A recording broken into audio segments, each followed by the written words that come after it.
الحمد لله وحده والصلاة والسلام على من لا نبي بعده أما بعد فأعوذ بالله من الشيطان الرجيم بسم الله الرحمن الرحيم من يطع الرسول فقد أطاع الله ومن تولى فما أرسلناك عليهم حفيظا صدق اللہ العظیم۔ برادران گرامی، اسلامی شریعت پر عمل کرنے کے لیے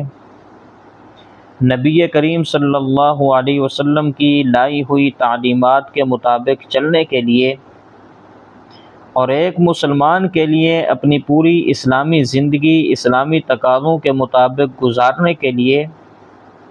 جیسے قرآن کریم کو سامنے رکھنا ضروری ہے، ایسے ہی حدیث رسول صلی اللہ علیہ وسلم کو بھی سامنے رکھنا ضروری ہے۔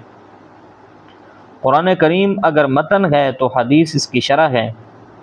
اور اس شرح کے بغیر قرآن کریم کا سمجھنا ممکن نہیں۔ صحابہ کرام رضوان اللہ تعالی عنہم اجمعین کہ جن کی مادری زبان عربی تھی اور جنہیں میں سمجھتا ہوں کہ دنیا کی سب سے بڑی نعمت حضور اکرم صلی اللہ علیہ وسلم کی محبت اور آپ کی شاگردی کی صورت میں حاصل ہو چکی تھی، جن کے نفوس کا، جن کے دلوں کا، جن کے دماغوں کا تزکیہ اور صفائی ہو چکی تھی، اور جو اپنے جسم کے ہر ذرے میں، گوشت، خون، رگوں میں، دلوں میں اور دماغ میں ایمان کے اثرات قبول کر چکے تھے، جو بڑے ذہین لوگ تھے وہ بھی قرآن کریم کو اس وقت تک نہ سمجھ سکے تھے جب تک انہوں نے رسول صلی اللہ علیہ وسلم کی شاگردی اختیار نہ فرمائی،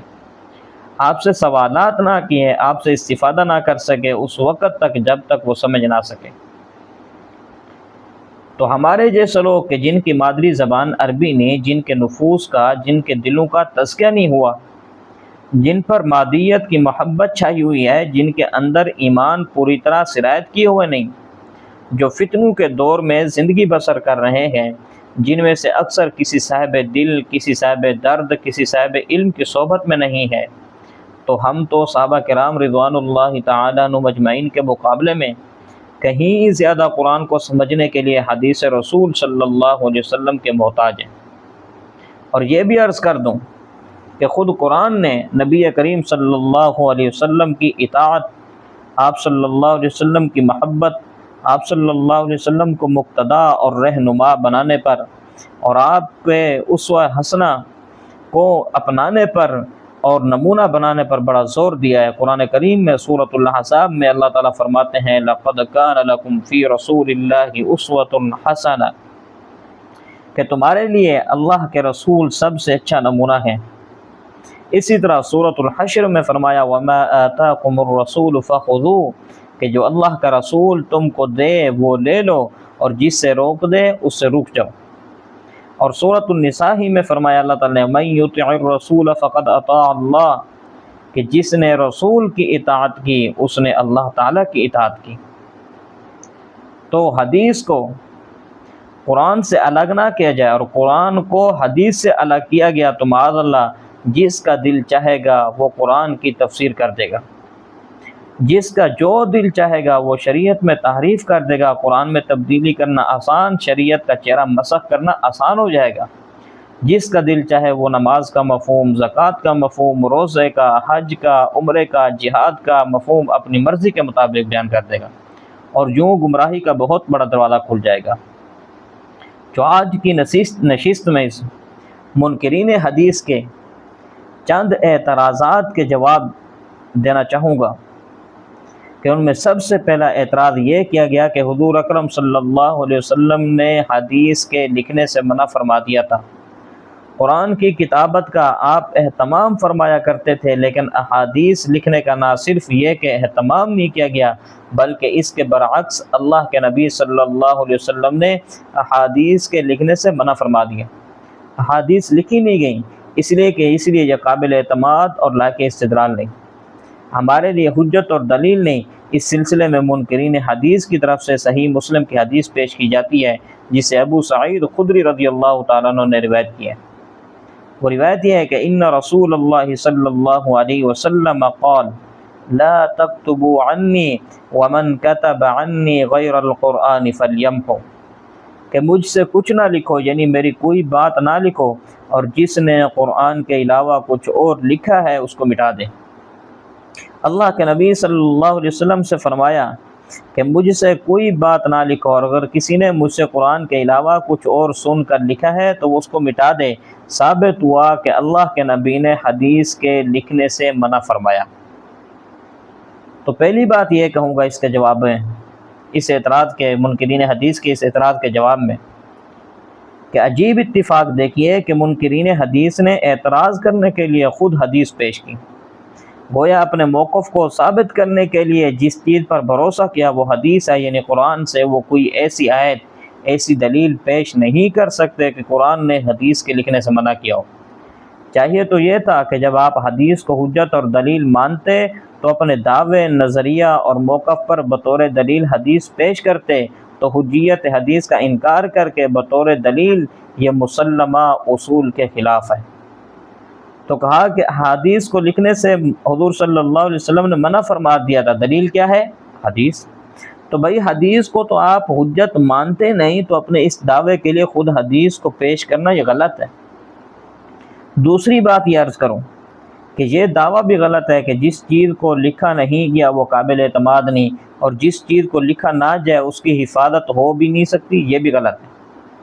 صرف لکھنا کسی علم کی حفاظت کا واحد طریقہ راستہ نہیں ہے، بلکہ علم کی حفاظت کے اور بھی راستے ہیں۔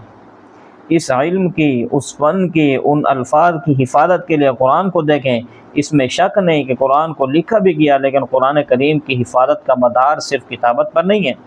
بلکہ قرآن کریم کے محفوظ ہونے کا سب سے مؤثر ذریعہ جو ہے وہ کتابت کی بجائے سینہ ہے۔ یہ دماغ ہے کہ قرآن کریم کو سینے میں محفوظ کیا گیا۔ احادیث مسلمانوں کی عملی، اخلاقی، معاشرتی، معاشی، سیاسی، ازدواجی، تجارتی زندگی سے تعلق رکھتی تھیں، لہذا مسلمان قدم قدم پر حدیث کی طرف دیکھنے کے محتاج تھے۔ نماز کیسے پڑھی جائے دیکھتے تھے حدیث کو، اور روزے کیسے رکھے جائیں دیکھتے تھے حدیث کو، حج و عمرہ کیسے کیا جائے دیکھتے تھے حدیث کو، نکاح کیسے، شادی کیسے کی جائے دیکھتے تھے حدیث کو، بیوی بچوں کے ساتھ کیسا سلوک کیا جائے دیکھتے تھے حدیث کو، خرید و فروخت کیسے کی جائے دیکھتے تھے حدیث کو، قرض، امانت، اعارہ، استعارہ، ودیعت و ہبہ یہ سب کیسے کیا جائے دیکھتے تھے حدیث کو، کیونکہ حدیث مسلمانوں کی عملی، اخلاقی، معاشرتی، معاشی، ازدواجی، تجارتی، سیاسی زندگی سے تعلق رکھتی تھی، اس لیے مسلمان قدم قدم پر محتاج تھے حدیث کو دیکھنے کے، اور یوں حدیث عمل میں آ گئی، اور جو چیز عمل میں آ جائے وہ خود بخود محفوظ ہو جاتی ہے۔ اور تیسری بات اس اعتراض کے جواب میں یہ کہوں گا کہ یہ جو حدیث ہے کہ جس میں اللہ کے نبی صلی اللہ علیہ وسلم نے منع فرمایا کہ قرآن کے علاوہ اور جو کچھ لکھا ہے اس کو مٹا دو، صرف قرآن کے لکھنے کی اجازت، تو اس حدیث کی توجیہ اور جواب کے بارے میں مختلف باتیں علماء نے ارشاد فرمائی ہیں۔ میں صرف ایک نقطہ بیان کر رہا ہوں کہ ابتدا میں اندیشہ تھا کہ اگر مسلمان قرآن و حدیث دونوں کو لکھنے کا اہتمام کریں تو کہیں ایسا نہ ہو کہ دونوں میں اختلاط اور اشتباہ پیدا ہو جائے۔ حضور اکرم صلی اللہ علیہ وسلم نے قرآن کریم کی کوئی آیت پڑھی، اس کو لکھ لیا گیا، پھر حدیث کے ذریعے آپ صلی اللہ علیہ وسلم نے اس آیت کی تشریح اور تفسیر بیان فرمائی۔ اب اگر اسے بھی آیت کے ساتھ لکھ لیا جاتا تو ممکن تھا کوئی شخص تفسیر اور متن قرآن یعنی قرآن و حدیث دونوں کو ایک ہی درجہ دے دیتا، اور دونوں میں امتیاز اور فرق کو ملحوظ نہ رکھا جاتا۔ نئے نئے لوگ مسلمان ہو رہے تھے، آئے دن کوئی نہ کوئی فرق، بلکہ بعد میں تو پھر آئے دن کوئی نہ کوئی جماعت، کوئی نہ کوئی قبیلہ، ایک نہیں کئی جماعتیں اسلام قبول کرتی تھیں۔ تو اگر دونوں میں یہ فرق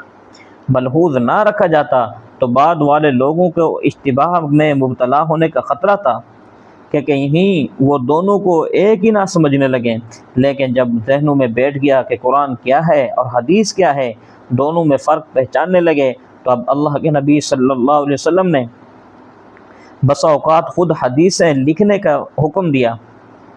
چنانچہ بعض لوگ دور دراز کا سفر کر کے آئے، اللہ کے نبی صلی اللہ علیہ وسلم نے اپنے صحابہ کرام رضوان اللہ تعالیٰ عنہم اجمعین سے فرمایا کہ ان کو میری فلاں حدیث لکھ کر دو، تو ابتدا میں ممانعت تھی، لیکن بعد میں خود رسول اللہ صلی اللہ علیہ وسلم نے لکھنے کی اجازت دے دی۔ چنانچہ خود حضور صلی اللہ علیہ وسلم کی زندگی ہی میں صحابہ کرام رضوان اللہ تعالی عنہم اجمعین نے رسالے اور مجموعہ احادیث کتابی شکل میں اختیار کر لیے تھے، اور ایسے صحابہ کرام کے پاس احادیث زیادہ محفوظ ہو گئیں جو لکھنا جانتے تھے۔ چنانچہ ابو ہریرہ رضی اللہ تعالیٰ عنہ، جن کا شمار کثیر الروایات صحابہ میں سے ہوتا ہے، وہ فرماتے ہیں کہ نبی کریم صلی اللہ علیہ وسلم کے صحابہ کرام میں سے حضرت عبداللہ بن عمر رضی اللہ تعالیٰ عنہ کے علاوہ کسی کو بھی مجھ سے زیادہ حدیثیں یاد نہیں تھیں۔ وجہ کیا تھی؟ فَإِنَّهُ كَانَ يَكْتُبُ وَلَا أَكْتُبُ، کہ وہ لکھ لیتے تھے اور میں لکھنا جانتا نہیں تھا۔ اور مسند احمد میں حضرت عبداللہ بن عمر رضی اللہ تعالیٰ عنہ سے روایت ہے، فرماتے ہیں کہ میں نے عرض کیا، یا رسول اللہ، میں آپ سے مختلف باتیں سنتا ہوں، کیا میں ساری باتیں لکھ لیا کروں؟ آپ صلی اللہ علیہ وسلم نے فرمایا کہ ہاں۔ میں نے عرض کیا، چاہے آپ غصے میں ہوں اور چاہے آپ خوشی کی حالت میں ہوں، کیا ہر کیفیت کی باتیں لکھ لیا کروں؟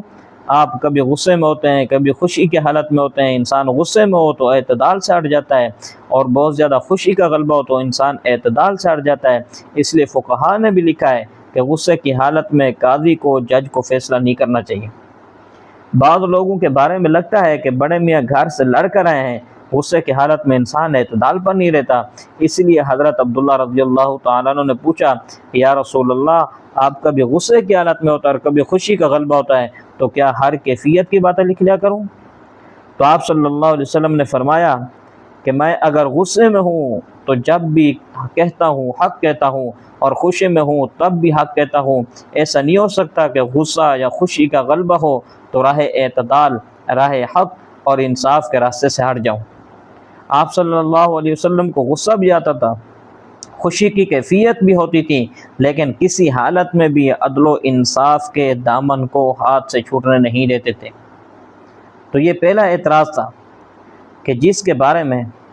چند گزارشات میں نے عرض کر دیں۔